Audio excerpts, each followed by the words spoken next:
Yo y tú, por Martin Buber. 9. Segunda parte. El mundo del hombre. 4.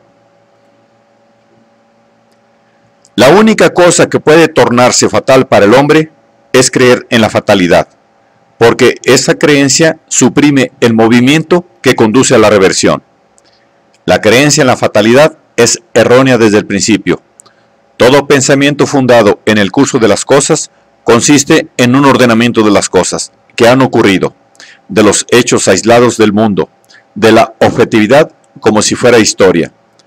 La presencia del tú, el devenir a partir de la conexión sólida, son extraños a este pensamiento. No conoce la realidad del espíritu.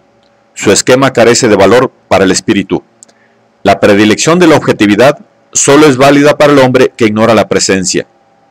El hombre dominado por el ello está forzado a ver en el dogma del curso invariable de las cosas una verdad que introduce claridad en la confusión. Pero, ciertamente, este dogma solo lo sujeta más profundamente al mundo del ello. Pero el mundo del tú no está cerrado. Cualquiera que se dirija a él, con el ser concentrado y una fuerza ascendente hacia la relación, descubrirá en sí la libertad. Y el estar libre de la creencia de que no hay libertad es volverse libre. Así como uno puede tornarse amo de un íncubo interpelándolo por su nombre verdadero, así el mundo del ello, que hace un momento aplastaba con su fuerza tremenda la humilde fuerza del hombre, está constreñido a someterse al hombre que lo conoce tal como es. Entonces se hace manifiesto que el mundo del ello aleja de nosotros y nos hace extraña esa plenitud cercana y abundante desde la cual el tú terrestre, en todas sus formas, viene a nuestro encuentro, y que, aunque en la espera nos parezca a veces grande y tremenda, como la diosa madre, es, sin embargo, maternal siempre. Pero, ¿cómo podría el hombre que lleva escondido en el fondo de sí un fantasma, el yo privado de libertad, interpelar al íncubo por su nombre verdadero? ¿Cómo puede la arruinada fuerza de relación resurgir en un ser en quien a toda hora un fantasma vigoroso pisa los escombros? ¿Cómo un ser furioso y constantemente perseguido por el yo, separado en un círculo vacío, irá a la búsqueda de su subjetividad abolida y llegará a recogerse? ¿Cómo adquirirá conciencia de la libertad el hombre que vive en lo arbitrario? Así como libertad y destino son solitarios, así arbitrariedad y fatalidad están ligadas la una a la otra. Pero libertad y destino se hallan solemnemente prometidos entre sí, y una vez unidos, componen el sentido de la vida.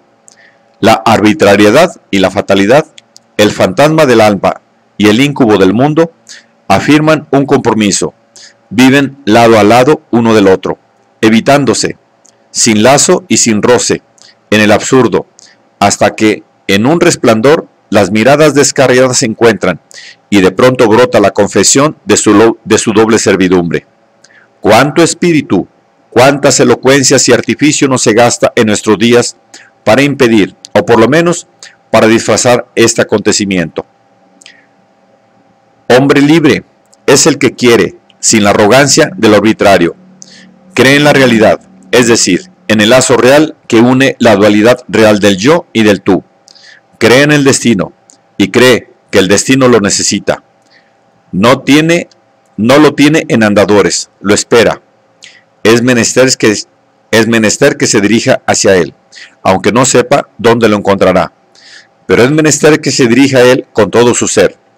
Lo que ocurrirá no se asemejará a lo que su resolución imagina, pero lo que ha de acontecer no acontecerá si no está resuelto a querer lo que es capaz de querer. Le es menester sacrificar su pequeño querer sin libertad, regido por las cosas y por los instintos, a su gran querer que se aleja de la acción determinada para ir a la acción predestinada. Entonces ya no interviene, pero al mismo tiempo no se contenta con dejar que las cosas ocurran solas.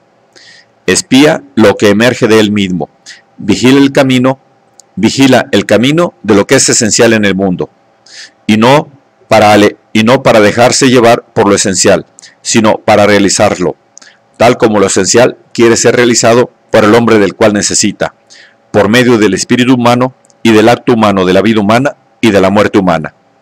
Dije que cree, y esto significa realmente que se ofrece al encuentro. El hombre que vive en lo arbitrario no cree, no se presta al encuentro, ignora la solidaridad de la vinculación, solo conoce el mundo febril de la afuera y su febril deseo de usarlo. Basta con dar el poder de utilización, basta con dar al poder de utilización un hombre antiguo y pronto ocupa un puesto entre dioses. Cuando ese hombre dice tú, piensa, oh, mi habilidad para hacer uso, y lo que llama su destino es solo una manera de armar y de sancionar su don de utilización. En verdad no tiene destino, y sí solamente un ser determinado por las cosas y por los instintos.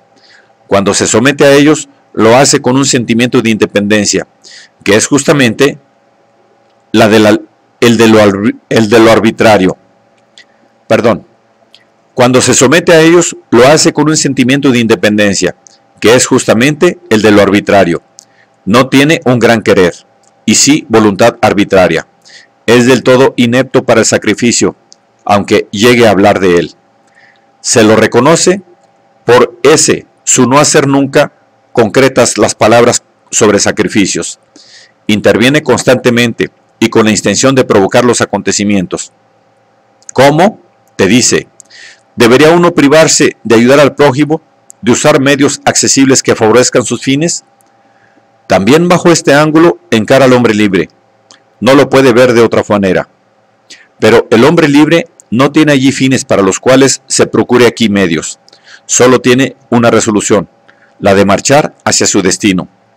A esta resolución, una vez tomada, la remozará tal vez a cada vuelta del camino, pero dejará de creer en su propia vida antes que dejar de creer que la resolución de su gran querer sea insuficiente y que sea necesario sostenerla por medios.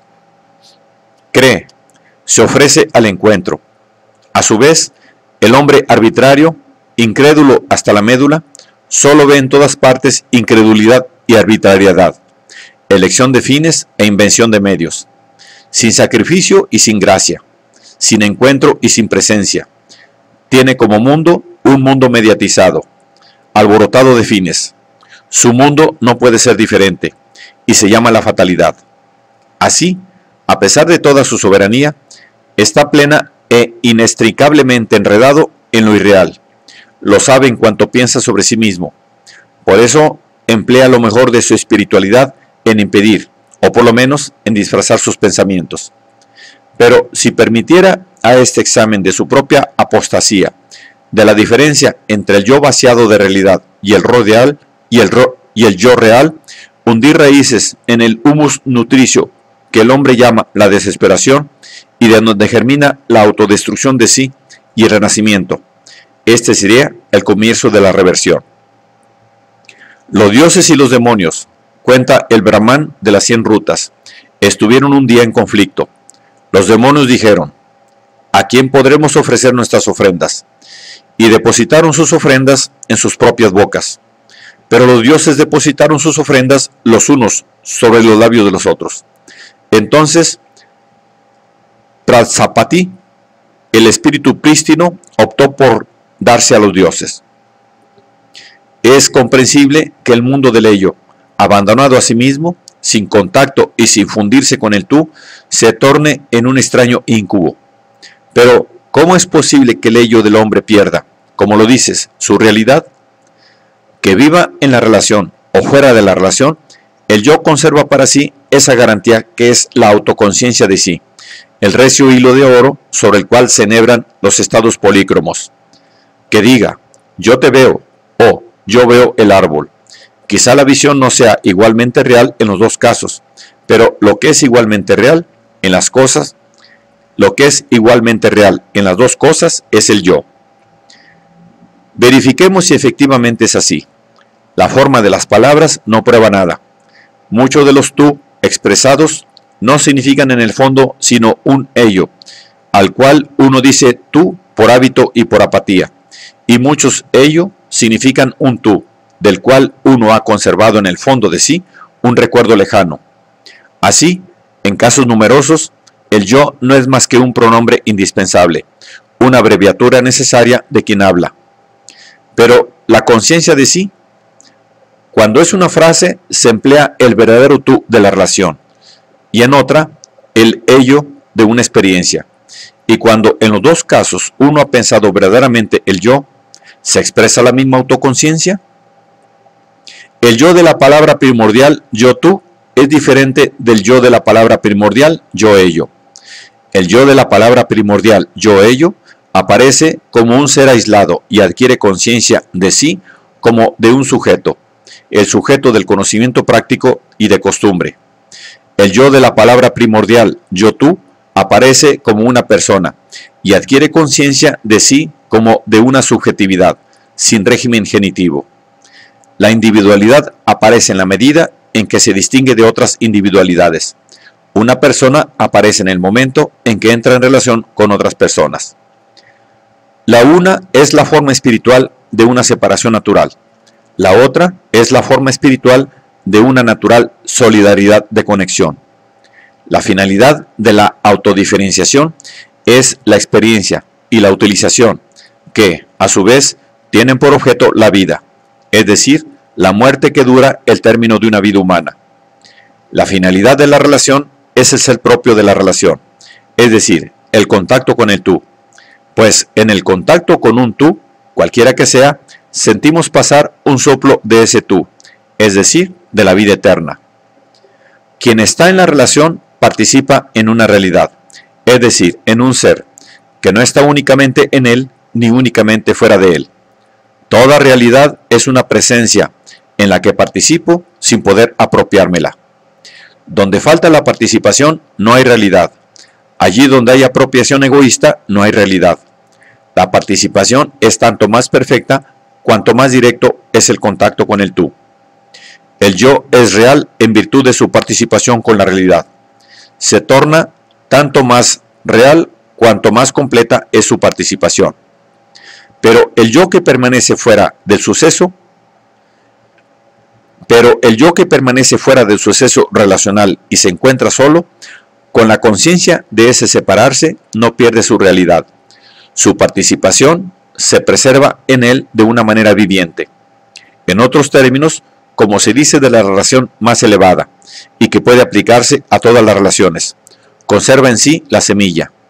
Es ese el dominio de la subjetividad, en el que yo adquiere conciencia, al mismo tiempo de su solidaridad de conexión y de su separarse.